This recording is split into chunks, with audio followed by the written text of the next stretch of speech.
في محكمة سماء سنقف أمام الله. كل من انتهك أعراض الناس، وكل من ظلم الناس، وكل من آذى الناس، وكل من خد أموال الناس، وكل من خاض في أعراض الناس، وكل من قتل الناس سيقف بين يدي محكمة لا نقض فيها ولا إبرام.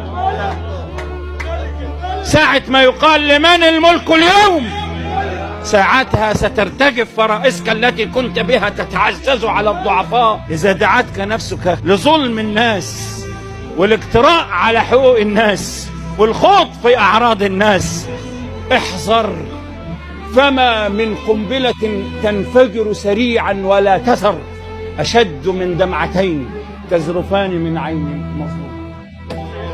لسانك لا تذكر به عورة امرئ، فكلك عورات وللناس ألسن، وعينك إن أبدت إليك مساويا فدعها وقل يا عين للناس أعين. خلي بالنا عشان بكرة في وقفة قدام ربنا. ربما يحول بينك وبين حضرة النبي دعوة مظلوم، ربما يحول بينك وبين الخشوع دعوة مظلوم، إرث واحد أكلته، مال ناس مش عايز ترجعه. اتقوا الله في حقوق الناس يا عباد الله، اتقوا الله في أعراض الناس يا عباد الله.